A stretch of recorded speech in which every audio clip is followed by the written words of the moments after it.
I spent enough time on Tumblr in my teens to remember when Mary Sue was a punchline about bad fanfiction, but now Mary Sue is starring in $200 million blockbusters. Hey y'all, SnarkyJay cosplay here. Mary Sue once meant overpowered OC in your favorite fandom in fanfiction that you would probably skip. But Mary Sue is still alive and well now in mainstream media, just with more marketing and a way better costume budget. Quick disclaimer before the Reddit people get mad at me, this video isn't about hating female characters. It's about loving well-written ones and wanting to hold Hollywood accountable for all the garbage they write and then stick a woman on. And for argument's sake, we're gonna go ahead and talk about the male Mary Sue as well, so let's get into it. Even though people are increasingly reluctant to acknowledge Mary Sue being a problem anymore, she never left, she just got rebranded. And in constantly trying to write strong women, Hollywood forgets how to write real ones. I realized with the video I made about self-inserts a few weeks ago, a lot of people tend to hear these buzzwords and then never understand what they actually mean. So to clearly define what a Mary Sue is. A Mary Sue is a character who's good at just about everything, has little to no flaws, is well liked by nearly every character in the story, and every character that doesn't like her is pretty much punished and shown to be wrong for not liking her. Mary Sues face very minimal internal conflict, they win with very little effort and no consequences. And the problem with Mary Sues is that there's no tension, no growth, no stakes. Mary Sue is always right, always the winner, and unfortunately always flat. Remember how I acknowledged spending a ton of time on Tumblr earlier? Well, spaces like Tumblr were where you could find a lot of fiction that really stressed Mary Sues as major characters. In the peak fanfiction era of like the 2010s, Mary Sue thrived. She was the rare find that now lived in Avengers Tower that was more powerful than all the Avengers combined, but they were all in love with her. She was Superman's other cousin who's actually stronger than him, and every member of the Justice League admires her and is jealous of her. She was the ultimate Gryffindor who was friends with all the Slytherins, dated Draco Malfoy, and was stronger than Dumbledore. The modern era Mary Sue, though, has one major difference from the Mary Sue that I knew, which is a major studio's budget. And now she's morally superior, she's constantly validated by the plot, and she's never challenged in a way that changes her, because the thing is, she was perfect from the minute she stepped out on the screen. And it's not just that it's cringy anymore, it's that it's way too corporate. The modern Mary Sue isn't written by some awkward teen trying to escape some unpleasantry in her life. The modern Mary Sue is market-tested, focus group, and polished into bland perfection. And Mary Sue comes with a friend, and we call him Gary Stu. He's usually well-dressed, sporting a six-pack, and he's usually the chosen one of a prophecy that he just deserves to accomplish. I will say I don't think he's quite as common as Mary Sue, and I'll mention that in a few minutes, but there's some telltale traits that you'll be able to know when you're meeting Gary Stu. He's insanely skilled with no training, be it magic, tech, swords, he just f***ing rocks. He's loved by everyone, even his enemies, who probably swoon at the very sight of him. He's morally untouchable. He's probably never done anything wrong in his entire life, and he's probably never even thought about it. Spiritually, he's a Ken doll. He's shiny, well-sculpted, and enticing from afar, but when you get up close, you realize he's missing all the parts to actually be satisfying. He's usually emotionless, but somehow quite deep. He's perfectly stoic, even though the studio execs are so desperate to let you know that there's so much more beneath the surface. He's also the world's most interesting loner. He solves every problem solo, not because he just can't bring it to himself to trust another person. It's because he's the only guy that can solve the problem. The problem is that it's really hard to pick out Gary Stews because Hollywood actually likes writing complicated men usually. When I think of Gary Stu, I might think of a Jack Reacher type character. That's kind of the point of Jack Reacher though. Some people tend to want to say that James Bond is a Gary Stu, and while he is very much a male power fantasy, James Bond usually gets tricked and captured in like any and every movie at some point, so I wouldn't say he's a Gary Stu.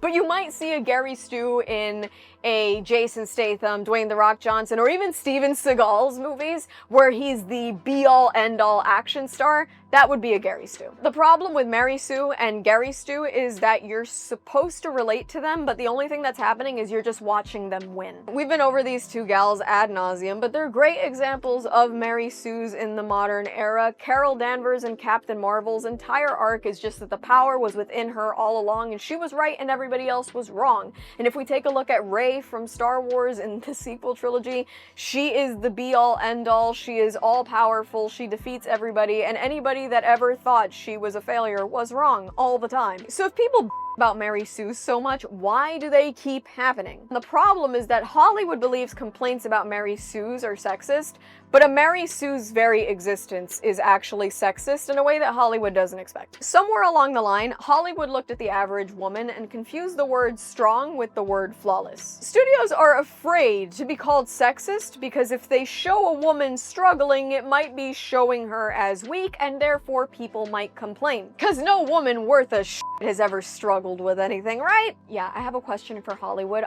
Why is it interesting and cool when a man struggles, but when a woman does it, it's weak? So because Hollywood doesn't want to have to answer that question, they end up stripping every female character of any potential vulnerability, weakness, any doubt, and they make her perfect from the very first scene, so it's never called into question whether or not she is that bitch. So nobody, not men, and definitely not the women that they're meant to inspire, nobody can connect to them. And the irony of all this is that having flaws is not necessarily a weakness. In fact, being able to overcome one's flaws is a strength. So alright, I've a whole lot about Mary Sue's, but I haven't explained what I think a well-written female character looks like. That's not super simple, but I'm happy to do it. A well-written female character looks just like a well-written male character with slightly different anatomy. I'm serious. A well-written female character has flaws. Really real flaws. Not the ones like when you go to a job interview and they're like, what's your greatest weakness, do you think? And you're like, I just care too much. A well-written female lead falls and gets back up. She makes mistakes, she learns, she grows. Her strength is earned, not just assumed. And she isn't written to be liked enough to be put on a t-shirt. She's written to be real. For years, as a woman, I really struggled with liking female characters. Every character I admired and identified with for years was a man because of the fact that I'm a very character-driven person. I love personalities and actions and motivations. And I found that the female characters I was exposed to were either the irrelevant love interest or a real sex object or basically a Mary Sue. But as I got older and I sought out my own media, I ended up finding two examples of perfectly written female characters, and I really want to talk about them because they had a big impact on me, on how I viewed my own behavior. I mean, they're really inspirational. I've always liked writing, and like I said, I love characters. And before 2017, I admit, I leaned very much into the temptation of writing the perfect female character. I wrote her with a chip on my shoulder because I felt that I needed to write somebody who wasn't just as good as the men, but I needed to write somebody better. I understand the temptation to write the strong, independent woman who needs nobody and bests everybody around her. I had a chip on my shoulder about it, and I too failed to understand that the ability to overcome one's weakness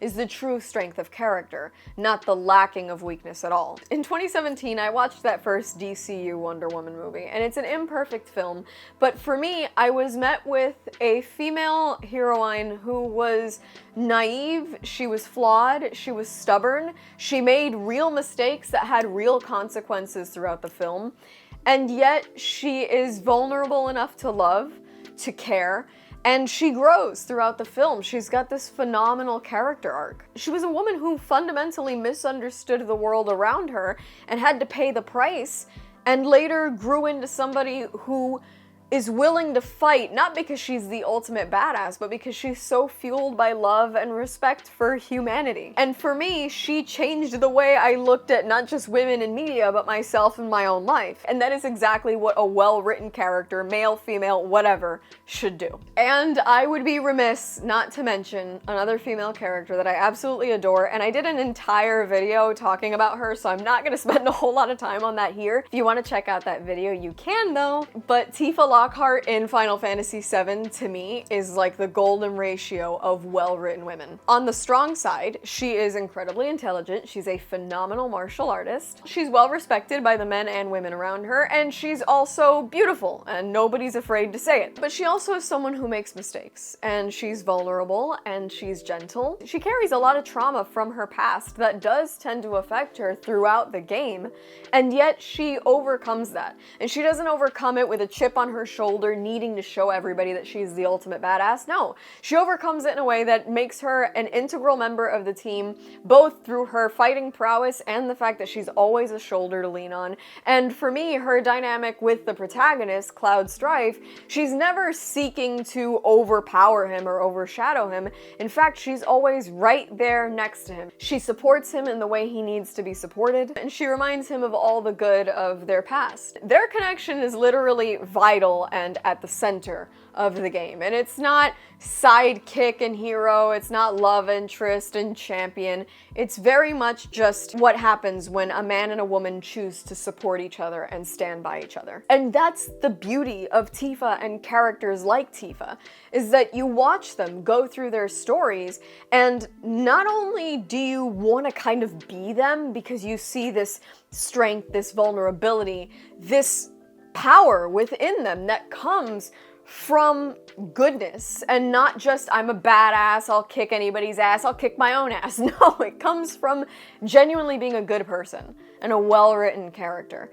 And so you not only want to see yourself in them, but you want to see them win because they're imperfect and they're struggling, and you want to see them achieve. And this is true ultimately of male characters and female characters. It's just such an important point to make nowadays because 90% of these female characters are written so one-dimensionally because Hollywood is afraid to make them vulnerable.